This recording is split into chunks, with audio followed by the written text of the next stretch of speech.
Assalamualaikum warahmatullahi wabarakatuh, dan selamat pagi, siang, malam, kapanpun waktu kita nonton video ini.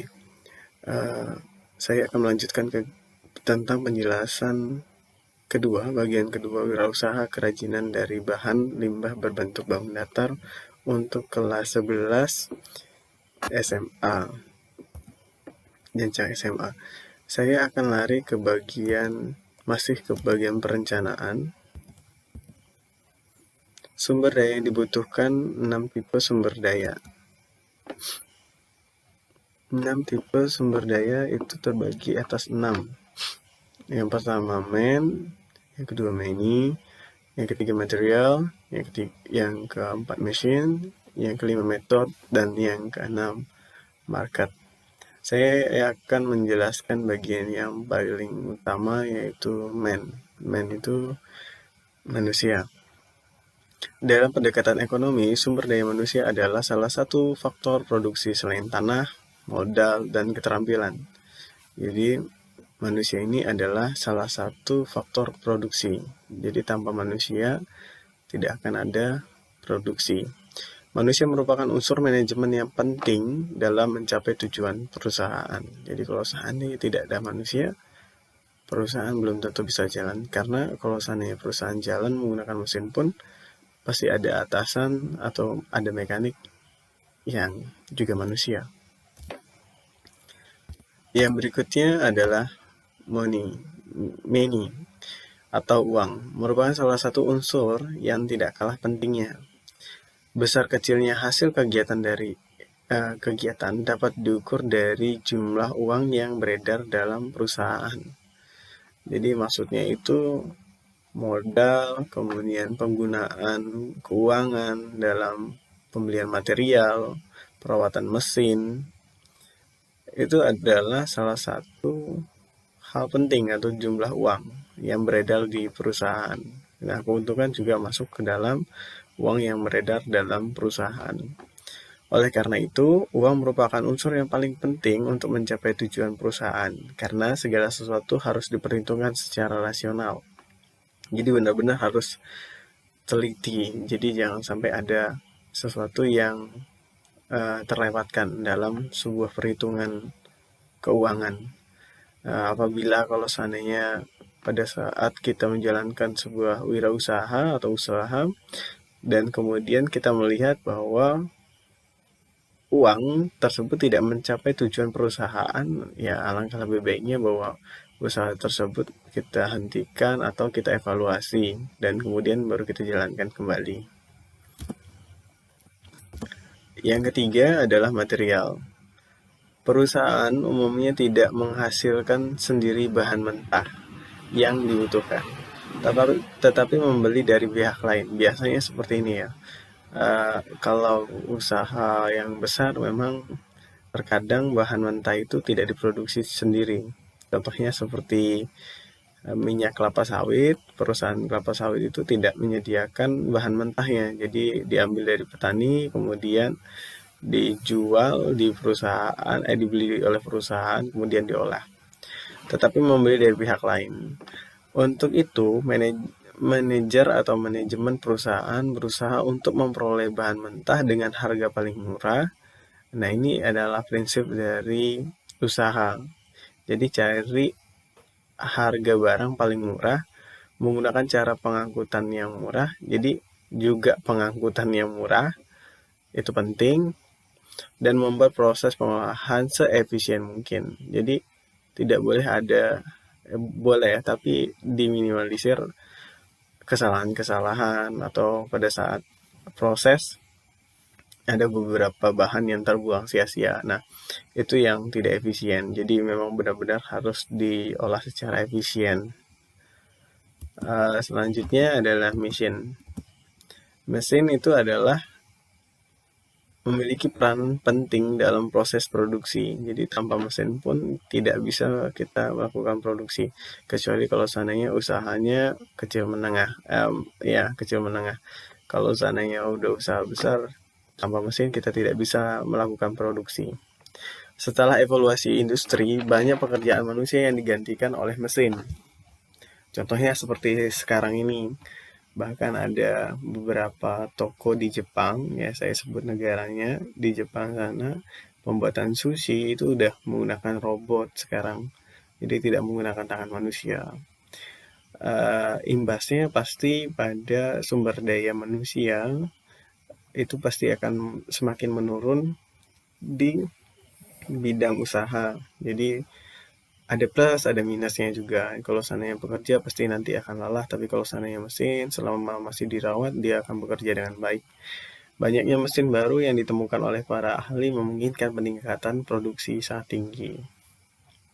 Ya, jadi kalau seandainya eh, penemuan-penemuan baru itu pasti nanti upgrade-nya jadi baru terus. Contohnya seperti Android yang kita gunakan. Semakin hari Android itu akan semakin memudahkan kita dalam melakukan setiap pekerjaan. Jadi misalnya dulu SMS orang cuman bisa menggunakan SMS biasa, tapi kalau sekarang udah pakai salah satu aplikasi penyedia layanan chat online. Jadi sangat mempermudah kita dalam melakukan komunikasi. Itu contohnya ya. Kemudian yang berikutnya adalah metode. Metode itu adalah metode atau cara kerja.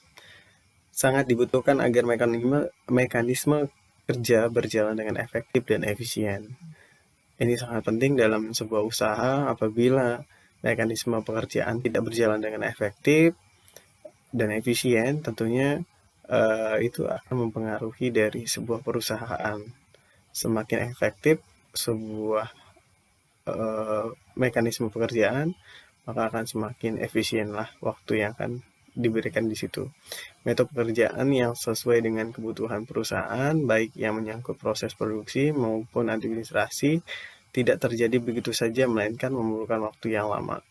Jadi proses produksi itu prosesnya lumayan lama, jadi nggak sebentar. Ya mungkin nanti kalau seandainya pada saat kalian nanti membuat sebuah ide, gagasan, kemudian kalian melakukan proses produksi, itu prosesnya pasti lama.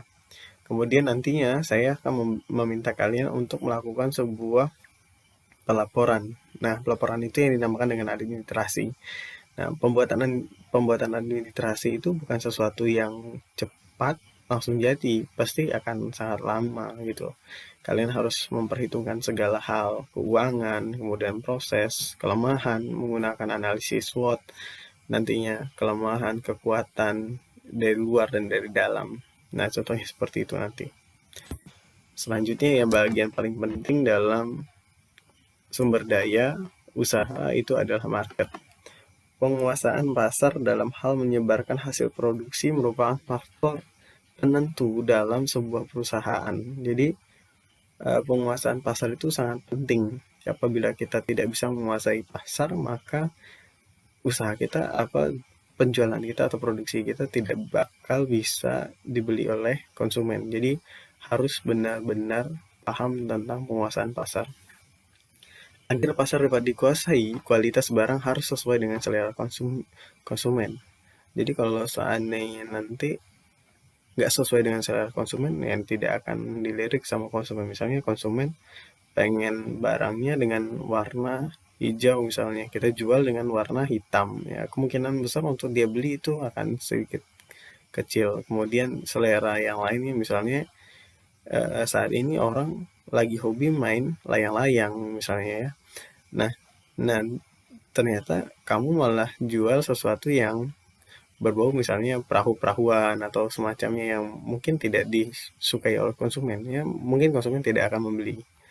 Kemudian harganya terjangkau, jangan pula nanti harganya justru tinggi yang mengakibatkan daya belinya kecil. Nah, seperti itu. Selanjutnya,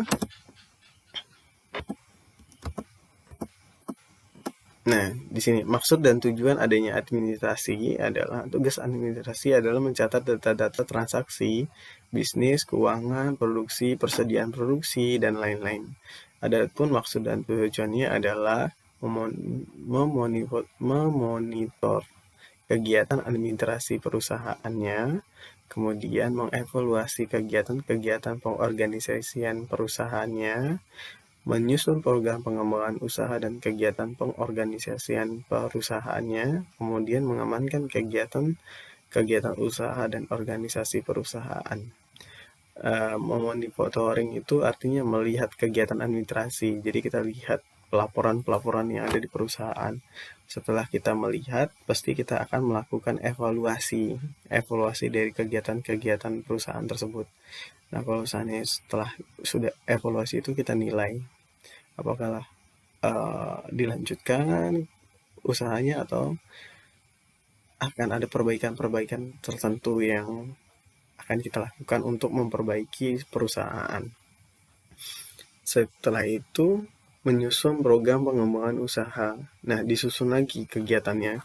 Jadi setelah dievaluasi, kita lihat ada yang kurang atau tidak, kemudian kita susun program tersebut untuk pengembangan. Di situ pengembangan ya, bukan pengembangan itu. Pengembangan usaha. Kemudian setelah selesai semuanya, evaluasi, kemudian yang bagian yang terakhir itu adalah pengamanan. Tujuannya untuk mengamankan kegiatan-kegiatan usaha. Nah, itu dia. Jadi, kalau seandainya administrasinya kurang, ya berarti kita tidak bisa mengamankan kegiatan-kegiatan usaha. Nanti tiba-tiba ada data yang kurang, kemudian tidak tercatat, kemudian ditanya sama konsumen atau mungkin ditanya sama pimpinan, kita tidak bisa menjawab. Nah, jadi tidak aman. Maka administrasi itu sangat penting. Perencanaan administrasi usaha kerajinan itu terbagi atas 5. Perizinan, surat menyurat, pernyataan barang dan jasa, pencatatan transaksi keuangan, dan pajak. Nah, di Indonesia, usaha sudah diatur oleh undang-undang. Kalau tidak salah saya,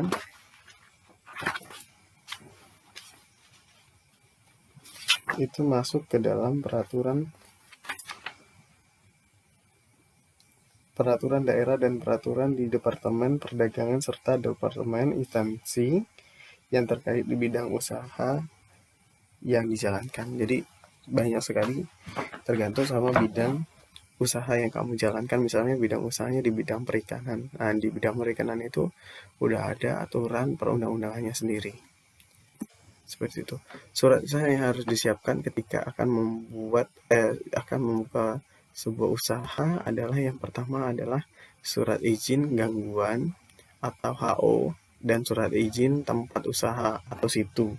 Fungsinya adalah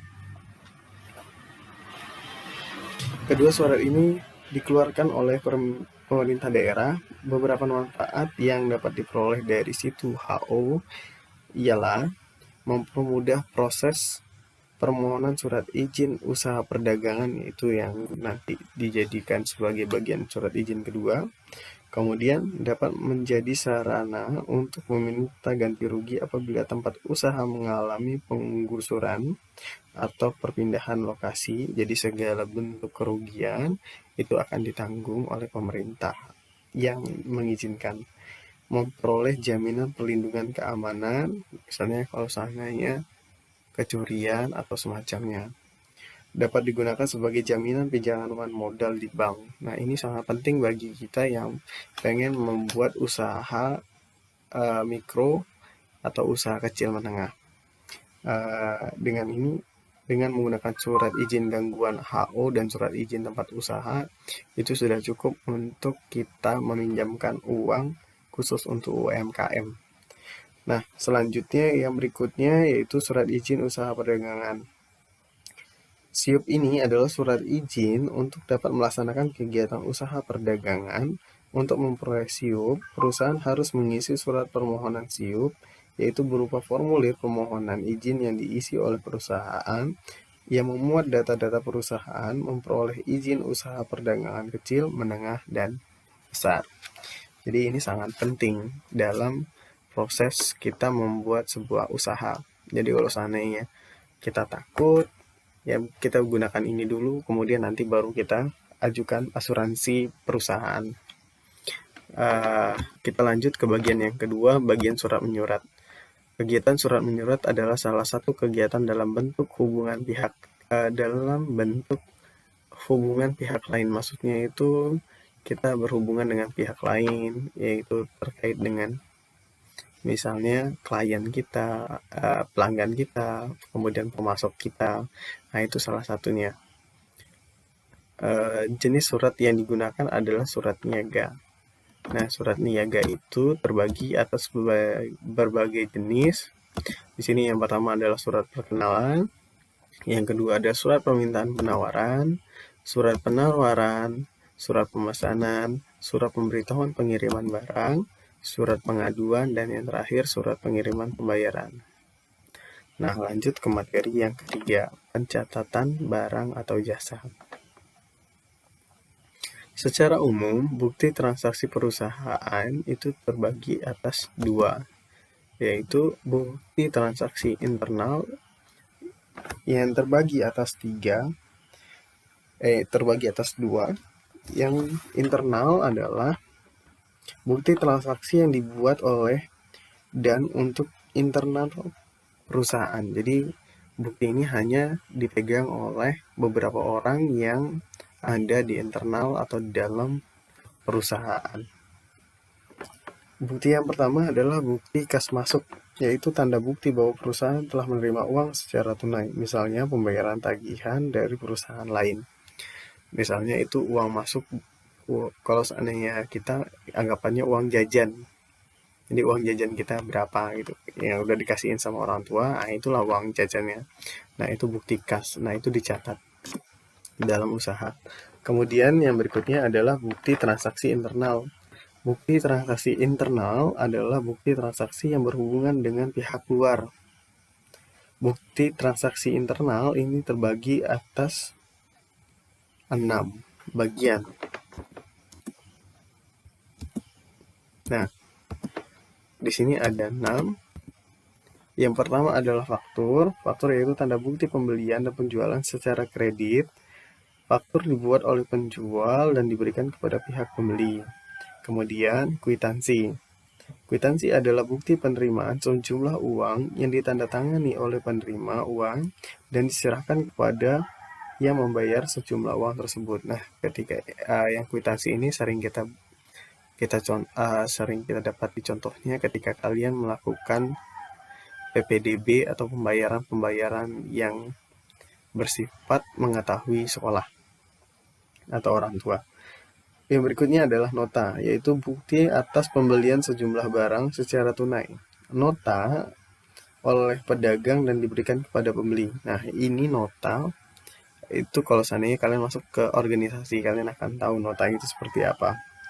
Yang berikutnya adalah nota debit, merupakan bukti transaksi pengiriman kembali barang yang telah dibeli, yang berisi informasi pengiriman kembali barang yang rusak atau tidak sesuai dengan pemesanan atau permintaan pengurangan harga. Bukti ini dibuat oleh pihak pembeli.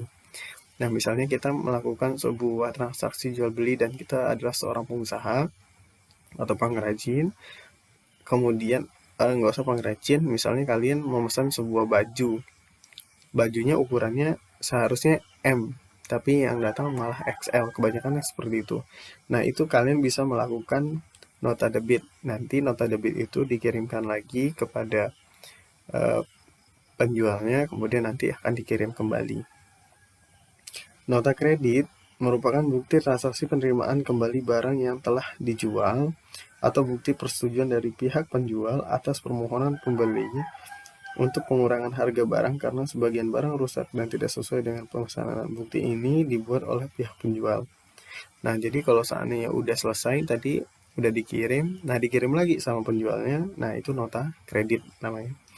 Kemudian yang terakhir itu adalah cek, yaitu surat pemerintah yang dibuat oleh pihak yang mempunyai rekening di bank, agar bank membayar sejumlah uang kepada pihak yang namanya tercantum dalam cek tersebut. Misalnya saya buat cek nih, kemudian diklaim di bank, suatu bank misalnya. Saya bekerja sama dengan Bank Kalbar misalnya. Nah, kemudian nanti cek tersebut diambil oleh seseorang, saya berikan kepada orang lain misalnya. Kemudian nanti orang tersebut datang ke Bank Kalbar untuk mencairkan uang tersebut. Nah, itu yang dinamakan dengan cek. Kemudian Pencatatan transaksi keuangan. Transaksi keuangan dicatat dalam laporan keuangan yang disusun secara berkala. Nah, laporannya itu terbagi atas 4 laporan. Laporan yang pertama adalah laporan laba rugi. Laporan yang menunjukkan kemampuan perusahaan untuk menghasilkan keuntungan pada suatu periode akuntansi atau tahun. Jadi maksudnya laba rugi itu bukan artinya ruginya, bukan, tapi keuntungannya pada suatu periode akuntansi atau 1 tahun. Tergantung kamu mau melakukan pelaporan itu dalam jangka waktu 1 tahun atau kurang dari 1 tahun. Nah, itu tergantung lagi dengan perusahaan. Kemudian yang kedua adalah laporan perubahan modal. Laporan yang menunjukkan perubahan modal pemilik atau laba yang tidak dibagikan kepada suatu periode karena adanya transaksi usaha selama periode. Misalnya ini di pertengahan jalan tiba-tiba ada sesuatu yang tidak bisa diselesaikan dengan dana yang ada sebelumnya pada laporan. Nah, kemudian dibuatlah laporan baru untuk menjelaskan hal tersebut, penggunaan uang yang berlebih tadi itu. Nah, contohnya seperti itu. Nanti kalau seandainya saya salah silahkan dikoreksi. Kemudian yang berikutnya adalah neraca. Laporan yang memperlihatkan posisi sumber daya perusahaan serta informasi tentang asal sumber daya tersebut. Jadi dijelaskan. Nah, ini dijelaskan di sini bahwa ada 2 kebiasaan. Neraca terbagi atas 2 sisi, yaitu sisi aktiva dan sisi pasiva. Aktiva adalah daftar kekayaan perusahaan, sedangkan pasiva menunjukkan sumber dari mana kekayaan tersebut diperoleh. Jadi bukan kebalikan dari aktiva, tapi menunjukkan sumber dari mana kekayaan tersebut diperoleh. Karena ini menyangkut soal pencatatan. Kemudian yang berikutnya adalah laporan arus kas. Laporan yang menunjukkan aliran uang yang diterima dan digunakan oleh perusahaan di dalam suatu periode akuntansi beserta sumber-sumbernya. Jadi laporan arus kas ini benar-benar harus uang yang diterima itu benar-benar harus dicatat dengan baik. Semua alur keuangan benar-benar harus dicatat dengan baik dalam suatu usaha. Kemudian yang terakhir, ini sesuai dengan standar akuntansi keuangan tahun 2007. Jadi kalau yang tahun 2020 ini nanti pasti ada pembaharuan. Kemudian yang berikutnya adalah yang terakhir, pajak. Setiap wirausaha wajib pajak dan harus memiliki NPWP, nomor pokok wajib pajak, yaitu nomor yang diberikan pada wajib pajak sebagai sarana dalam administrasi perpajakan yang dipergunakan sebagai tanda identitas wajib pajak dalam melaksanakan hak dan kewajibannya berpajak. Jadi misalnya ini dalam setiap usaha memang kita harus diwajibkan untuk membayar pajak. Tapi ini ada batasannya. Kalau nggak salah saya sekitar 5 juta. Di atas 5 juta penghasilan baru kena NPWP, nomor induk wajib pajak. Tapi kalau tidak salah saya, ketika kita ingin membuat surat izin usaha, itu memang harus melampirkan NPWP. Jadi kalau nggak punya NPWP, nggak bisa menjalankan usaha. Nah, kita sebagai warga negara wajib pajak, karena dari pajak tersebut nanti apabila ada permasalahan, kita bisa mengklaim pajak tersebut. Jadi kalau seandainya usaha kita terbakar misalnya, kalau kita kecurian, nah karena kita sudah bayar pajak, kemudian kita punya surat izin usaha, ya kemungkinan untuk bisa diklaimnya besar. Walaupun pasti akan bakar ruwet banget nantinya. Menurut Philip Kotler dan Gary Armstrong, dalam bukunya Dasar-Dasar Pemasaran, mendefinisikan pemasaran sebagai proses di mana perusahaan menciptakan nilai bagi pelanggan dan membangun hubungan yang kuat dengan pelanggan, dengan tujuan menangkap nilai dari pelanggan sebagai imbalannya. Dengan demikian, pemasaran tidak hanya bagian memasarkan produk supaya laku, tetapi juga harus memiliki nilai lebih bagi pelanggannya. Jadi yang dimaksud di sini adalah Kalau seandainya kita ingin melakukan sebuah usaha, kita ingin menjual usaha tersebut, menjual sebuah produk usaha tersebut, jangan kita hanya puas pada uang yang diberikan pelanggan kepada kita, tapi bagaimana pelanggan itu memperlakukan barang kita. Apakah dia senang dengan barang kita atau tidak. Misalnya datang ke rumah, tiba-tiba barang kita rusak. Pelanggan tersebut tidak senang. Kemudian dia akan menceritakan kepada orang lain. Nah, itu akan memberikan efek negatif buat usaha kita. Nah, maka dari itu, alangkah lebih baiknya kita menjual produk-produk terbaik, kemudian nanti produk tersebut akan diiklankan secara tidak langsung oleh pembeli yang lain. Jadi dia bilang, wah kayaknya produknya Pak Adi ini bagus nih gitu.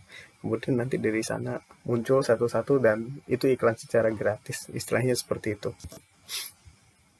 Sangat-sangat penting ya. Kemudian perencanaan pemasaran usaha kerajinan. Aspek pemasaran terbagi atas 4 aspek. Memahami seni menjual, menetapkan harga jual, menganalisis kepuasan pelanggan, dan yang terakhir adalah promosi. Ini adalah bagian terakhir materinya. Bagian penjualan merupakan salah satu bagian terpenting dalam sebuah perusahaan. Jadi kalau nggak dijual ya percuma aja. Jadi memang sangat-sangat penting penjualan ini. Oleh karena itu dibutuhkan tenaga jual yang profesional. Harus pula diingat bahwa penjual itu tidak hanya menjual barang, tapi juga menjual kualitas produksi. Jadi misalnya kamu jual barang, ya kan? Barang tersebut sebenarnya ada minusnya. Kemudian kamu menjual barang tersebut tapi menyebutkan minusnya. Nah, itu salah. Jadi alangkah lebih baiknya kalau seandainya kamu menjual barang tersebut kamu jelaskan kelebihannya saja. Kekurangan tak usah dijelasin sampai dia menanyakan kekurangan tersebut. Tapi kalau bisa ya ditutupi. Itulah dia ilmu sales. Jadi barang itu yang ditonjolkan itu adalah positifnya, yang negatifnya nggak usah. Gitu, kalau bisa ditutupi. Kita lanjut ke bagian menetapkan harga penjualan. Menjual dengan harga mahal, kemungkinan kita akan rugi besar. Kok bisa rugi besar? Karena kemungkinan besar orang itu akan malas untuk membeli barang kamu. Misalnya layang-layang kamu jual dengan harga 20.000, padahal di pasaran harganya cuma 7.000, cuma 10.000. Tapi kamu jual dengan harga 20.000. Kemungkinan besar barang kamu akan tertumpuk dan tidak dibeli oleh orang lain. Akhirnya menumpuk dan tidak laku, dan akhirnya sistem produksi kamu nggak akan berjalan karena uang modal kamu udah habis, tapi barang yang kamu buat tidak terjual. Nah, istilahnya seperti itu. Kemudian menjual dengan harga murah itu juga bakal menimbulkan persepsi konsumen tentang kualitasnya. Jadi kualitasnya itu diragukan sama konsumen. Misalnya, kok dijual dengan harga, misalnya ya, kamu jual layangan dengan harga 1.000, orang bakal mikir ini kertasnya jangan-jangan kalau misalnya nggak tiup angin belobang, atau jangan-jangan nggak pakai bambu atau semacamnya dan seterusnya. Nah, contohnya seperti itu. Jadi banyak sekali persepsi. Jadi benar-benar harus tepat dalam menentukan harga jual. Yang harus dipertimbangkan dalam menetapkan harga jual adalah yang pertama, biaya bahan baku dan supply. Nah, biaya ini itu adalah biaya utama dan penentu harga jual produksi. Jadi inilah yang menentukan. Misalnya bahan bakunya berapa, kemudian nanti baru dianukan ke bagian biaya overhead. Biaya overhead itu adalah faktor penting yang bisa dianalisis dalam penentuan struktur harga. Contohnya adalah biaya administrasi, biaya pengiriman, biaya alat tulis kantor, biaya sewa kantor, biaya telepon, dan biaya listrik. Jadi udah terkoordinir jadi satu. Kamu nganyam layangan, kalau seandainya nggak pakai lampu, kalau malam hari kan nggak mungkin gitu loh. Selain seperti itu juga harus dipertimbangkan. Biaya tenaga kerja ini biaya ya kamu kerja, misalnya kalau seandainya kamu bekerja sendiri, Masa iya kamu kerja tapi kamu nggak mau dibayar? Jadi cuman bahan baku, kemudian biaya overheadnya misalnya. Cuman itu aja yang kamu perhitungkan, tapi tenaga kerja kamu nggak kamu perhitungkan.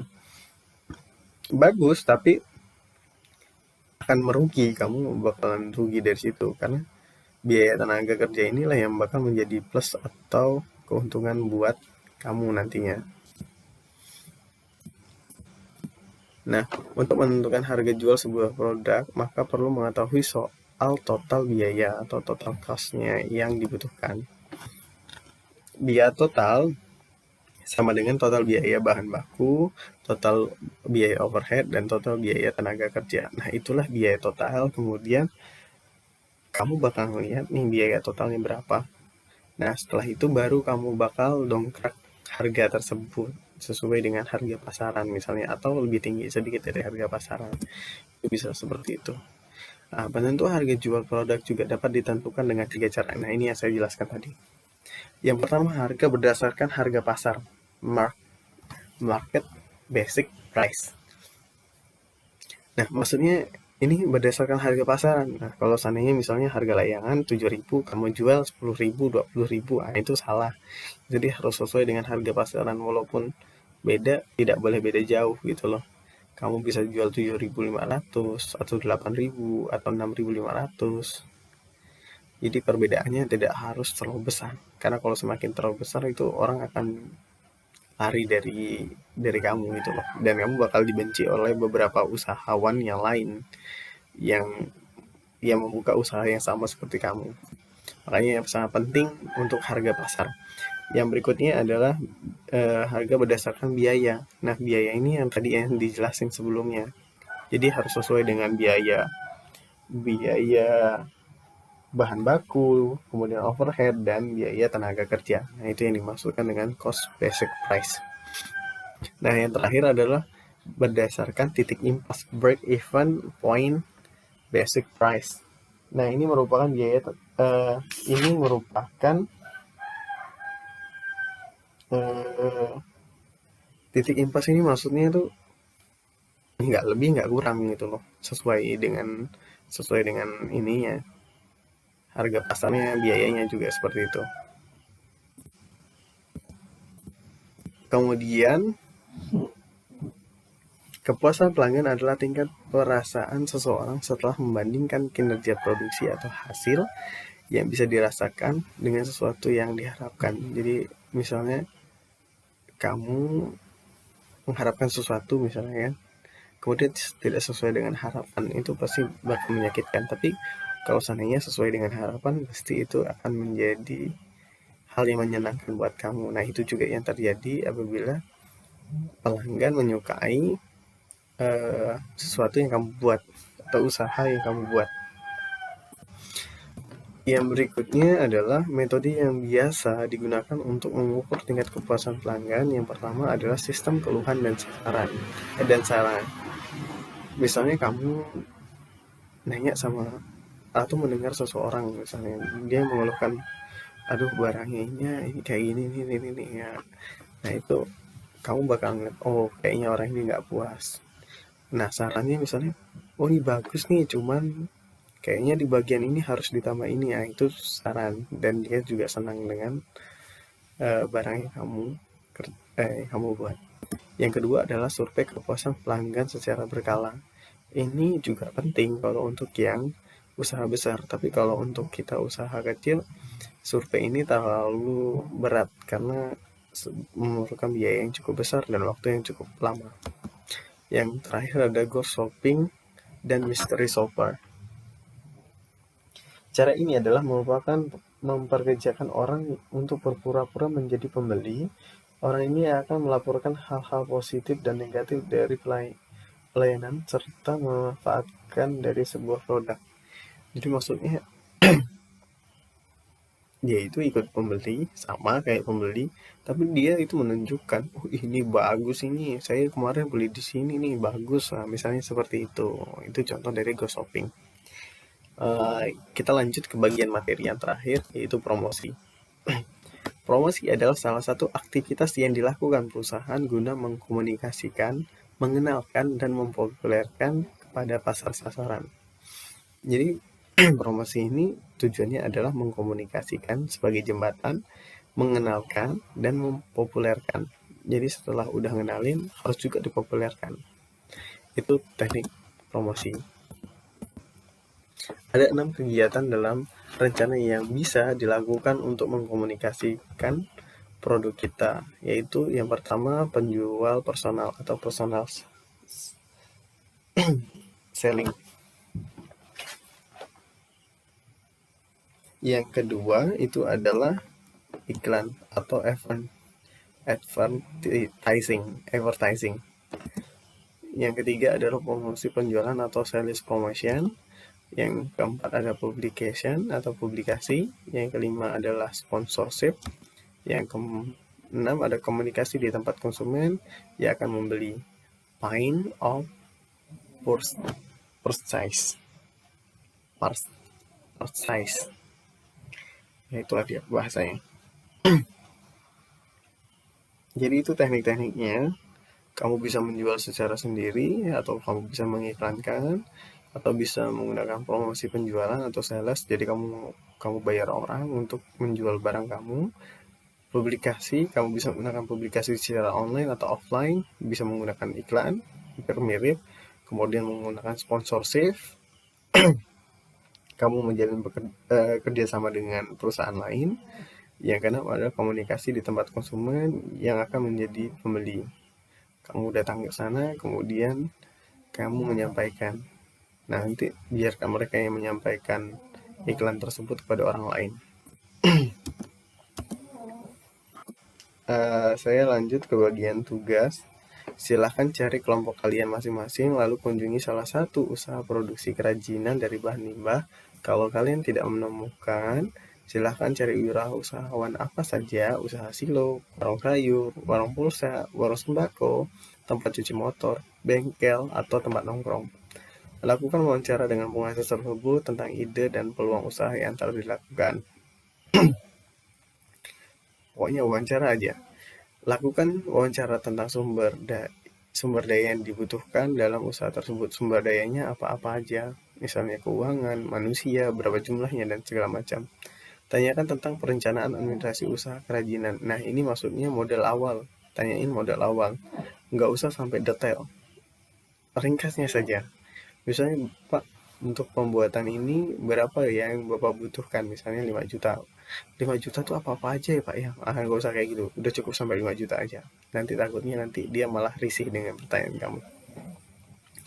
Yang keempat, tanyakan tentang perencanaan pemasaran dari usaha kerajinan tersebut. Perencanaannya apa pemasaran? Ini Bapak ini tujuannya atau yang pengen dituju nih siapa-siapa aja sih? Nah, gitu misalnya.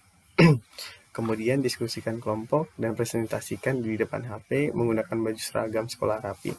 Saya harap menggunakan baju sekolah rapi ya. Kalau bisa, semua anggota kelihatan di situ. Nah, ini lembar kerja 1. Nama kelompok, kemudian nama anggota, nama kelompok. Ya, nama kelompoknya terserah nama kelompoknya apa, makan kah, usaha silo kah, atau semacamnya, itu nggak masalah. Identifikasi perencanaan usaha kerajinan dari bahan limbah berbentuk bangun data terwakili atau yang lain yang tadi sudah saya sebutkan. Nama usahanya apa, alamat, jenis produksinya apa, ide dan peluang usahanya apa, sumber daya yang dibutuhkan apa, perencanaan administrasi usahanya apa, perencanaan pemasaran. Nah, ini tergantung. Kalau misalnya ada pertanyaan tambahan, silahkan tambahkan tabel di bagian bawahnya lagi jika itu memang dibutuhkan dalam suatu usaha. Lanjut ke bagiannya tugas kedua. Lembar keduanya, buat nama kelompok anggota, membuat perencanaan usaha kerajinan dari bahan limbah. Nah, kalau tadi kamu wawancara, kalau ini kamu buat usaha bahan limbah, usaha kerajinan dari bahan limbah. Kalau tadi kamu wawancari doang, kalau ini kamu buat usahanya sendiri, tapi dari bahan limbah. Analisis SWOT, Silahkan dianalisis kemampuan dari usaha kerajinan dari bahan limbah kamu. Kekuatannya apa? Kelemahannya apa? Peluangnya seberapa besar? Ancamannya apa? Ide dan peluang usahanya ditulis seperti kamu menanyakan, kemudian dijawab oleh narasumber. Nah, itu juga yang akan kamu jawab di sini. Seperti itulah gambarannya. Sumber daya usahanya apa? Perencanaan administrasi usahanya berapa banyak? Perencanaan pemasarannya nanti kamu bakal masarkannya di mana? Intinya seperti itu. Batas waktunya minggu depan. Apabila ada yang mau ditanyakan, silahkan tanyakan di kolom komentar video YouTube di bawah di bawah ini. Kemudian kalau seandainya nanti videonya tidak bisa dikirim atau mungkin videonya lebih besar, misalnya sampai 2 GB atau mungkin lebih dari 2 GB, tergantung pada kualitas videonya. Kalau bisa 360 aja, jadi nggak terlalu besar, dan kualitas gambarnya juga lumayan bagus. Nah, kalau seandainya memang tidak bisa dimasukkan ke dalam Google Classroom dan tidak bisa dimasukkan ke dalam WA, silakan datang ke sekolah dan konfirmasi dengan saya. Takutnya nanti pada saat kalian mengumpulkan ternyata saya tidak ada di tempat. Mungkin itu aja dari saya.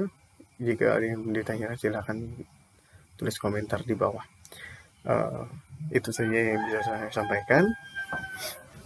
Selamat pagi, siang, dan malam. Terima kasih.